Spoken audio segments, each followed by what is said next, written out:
set up.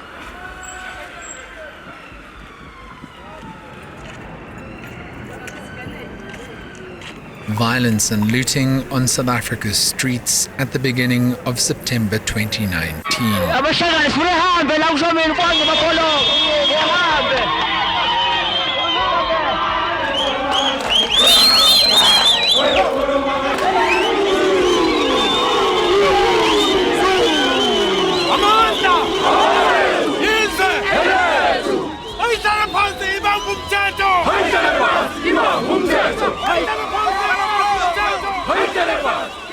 Armed gangs laying siege to anything in their path in an orgy of anger.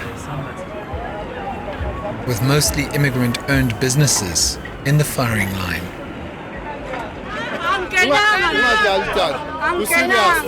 But, according to the South African state, xenophobia was not behind this.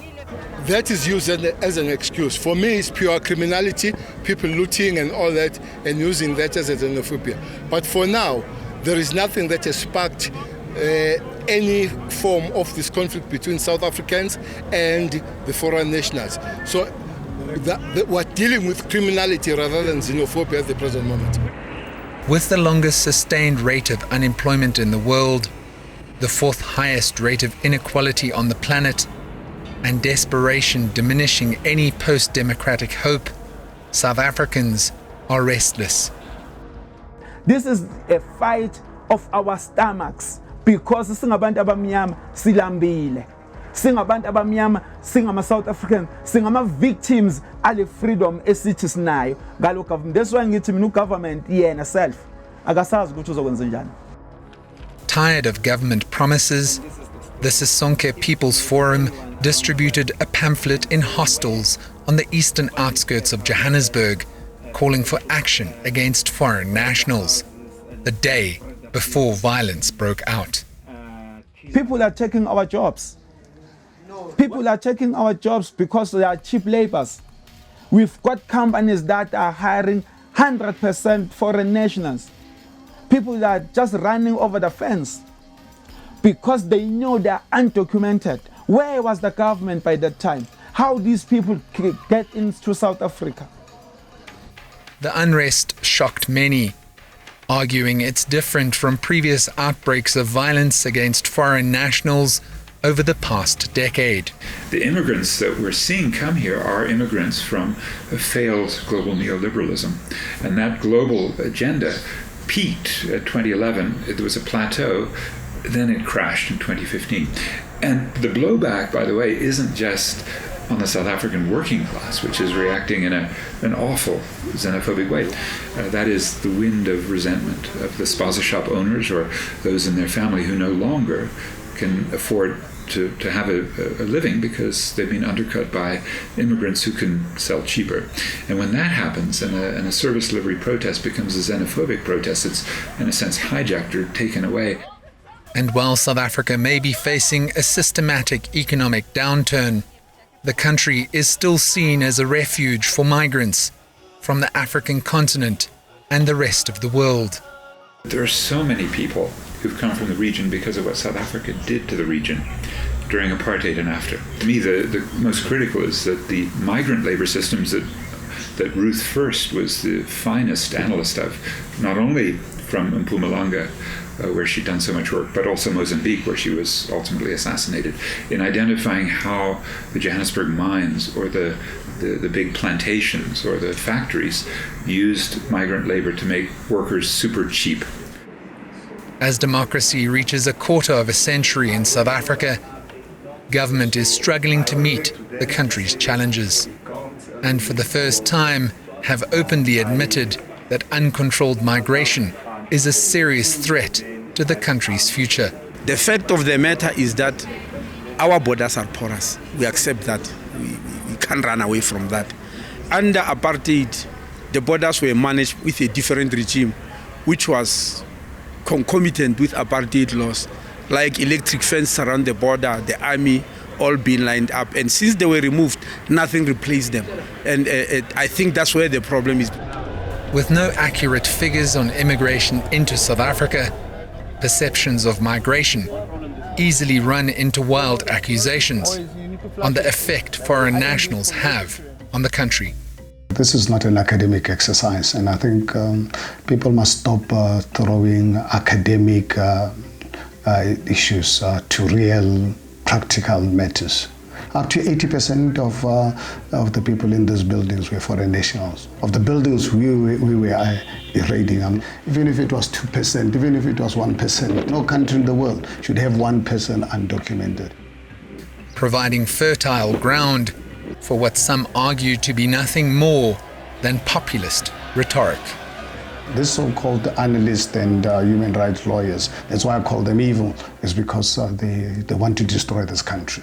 I think for me, that's the only explanation I can find, is that their mission is to see South Africa destroyed. They have no interest whatsoever in the lives of these foreign nationals. They have no interest whatsoever in the lives of our poor South Africans. Leading to questions about South African politicians' commitment to the Constitution. Government really endorses the violence against foreign nationals and the discrimination against them. There's no real action being taken to control it. They can clarify the statistics. They're so easy to find on employment and on the demographic of foreign nationals in South Africa. They just need to change their narrative from foreign nationals are criminals who steal our jobs to foreign nationals are forced migrants, and that's why they're in South Africa. Right now, many state officials are following the lead of government. Statistics are blown out of proportion in relation to foreign nationals, including how many foreign nationals hold employment in South Africa and how many foreign nationals there are in South Africa. It's blown up almost so as to scare the South African society.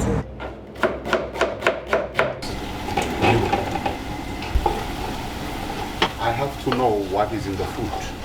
The unfolding situation has left foreign nationals feeling extremely vulnerable, even if they've called South Africa home for decades.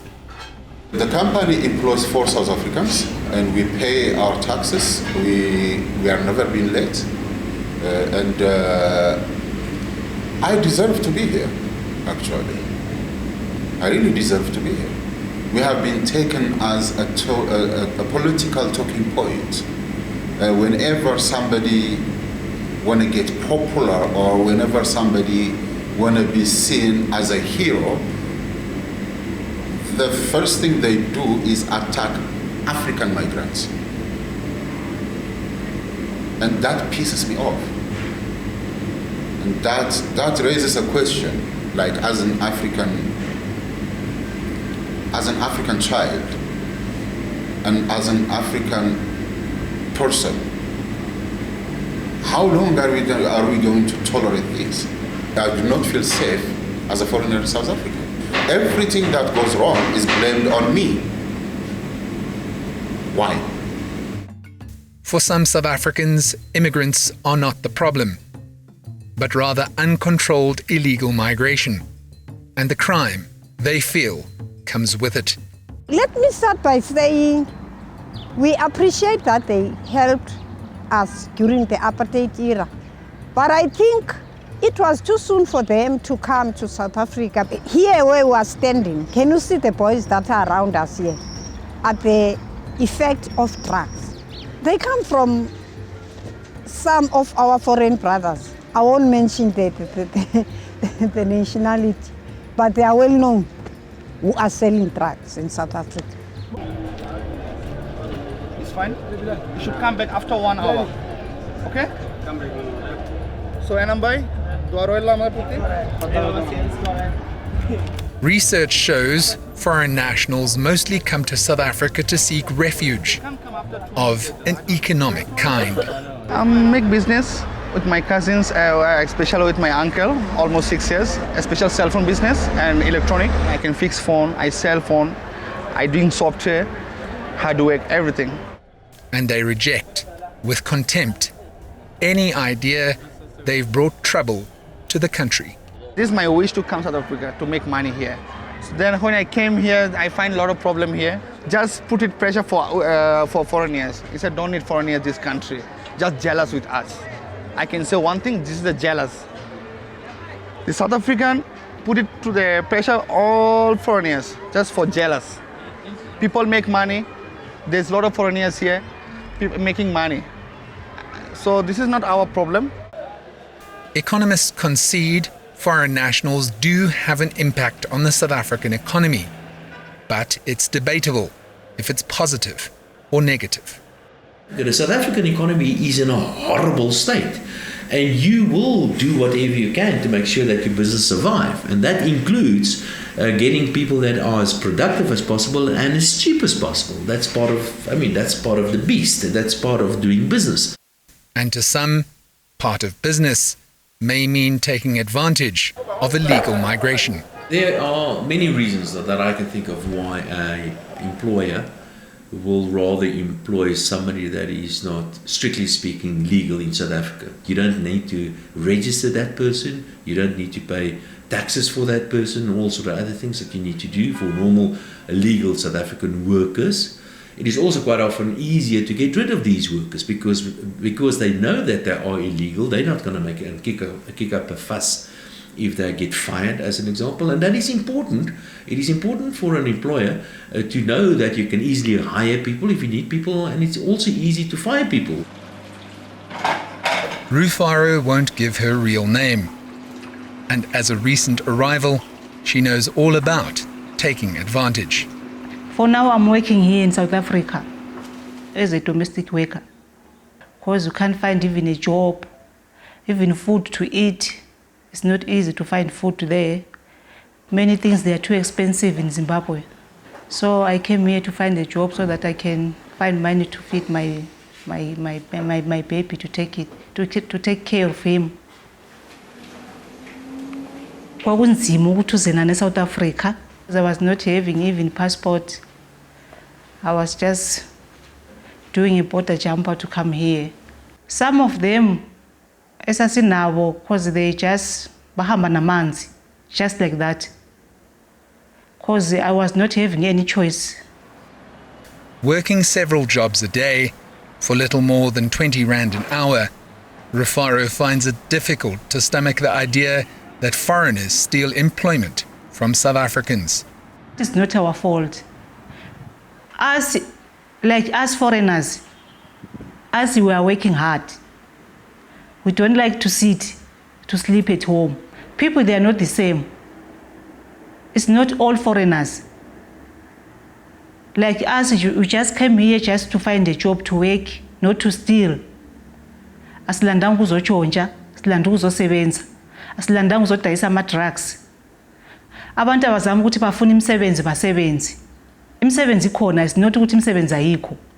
Abantu abafuna ukusebenza. Bafuna nje impilo nje leyane esoft nje ukuthi bavuke nje bezenzele into abazifunayo. Abafuna ukusebenza abantu. Bafuna nje ukuthi imali bayithole kalula nje kanjalo. Amidst stereotypes, misconceptions, and no hard data, nobody can say for sure how open South Africa's borders are. We believe that there shouldn't be borders because if you support borders, you're unwittingly supporting colonialism. So we cannot say we support the free movement of goods, but we do not support free movement of persons.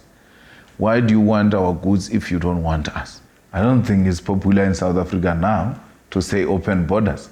It's nothing populism about it. If anything, we are being attacked by even our own for having said open the borders. Or if what any politician says is fact or pretense. If you go to any border in South Africa currently, firstly, from the tax to the registration of people coming in, there's simply no process in that place. Why is it that in raising the question about porous borders, you are somewhat inspiring xenophobia? I think silence is the dangerous. Many different citizens who have told me that we don't hate foreigners, but it is a deep challenge for us when we arrive in a hospital and you find 6 out of the 10 children who were born there were born to non-South Africans. We are responsible for them, but we need to know who you are responsible to and how many and how to cater for them And when budgets are given, that needs to be taken into consideration. That is actually not so. You just wake up to find that there are people you have to serve with here, and there are no instruments which have been given to you to serve them. So that definitely is not xenophobia. It's just a true fact. It's not the foreigners who control the gates. The question we should be asking as South Africans, how did they enter South Africa, these things, in the first place? The foreign nationals in the firing line admit immigration in South Africa is a mess, but argue that corruption is the root of all the country's problems. I remember in 2002 when I took out the asylum paper. It was in Braamfontein, and I was interviewed by this lady at the office, and she openly asked, you have to give me 3,000 rand so that I can put you properly. And I was like, why should I give you 3,000 rand? That's how they operate. That's how they operate. That's how it works. And that's why I gave it the Department of Home Affairs as a horror affairs. It's Department of Horror Affairs. It's like the horror you see there is appalling. And that government has allowed the most vulnerable and desperate to be preyed upon. If you don't have a paper, they can call you to the site so that you can give them the small money. They can leave you. If mawungena paper bayakuthatha ne bahambe nawe bayokuvalela. Bangakuvalela bazofonela umunye umuntu ohlala naye ozofanele ukuthi aze nemali. And if mabe kuvalele kufanele ukuthi bakuphumise maybe nge500 rands mawuse police station. Something even locals claim is a massive problem. You'll go to Home Affairs, they are corrupt. You go to immigration, they are corrupt. You just ask yourself, how does these drugs come to South Africa?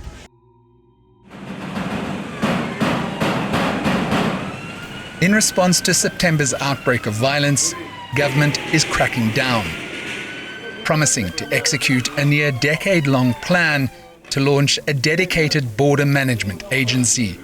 Our borders are managed by 7 government departments. And between the 7 departments, they've got to apply 58 acts of parliament. And each department has got its own commander, it has got its own ethos, its own working methods. The Border Management Authority is to make sure that everybody working at the border, there must be one authority under which they function so that there is uniformity in dealing with the issues at the borders. A worrying development for those fighting for the rights of foreign nationals. I do think the issue of government's failure is fueling a lot of what we are seeing now. It translates into those foreign nationals are the problem.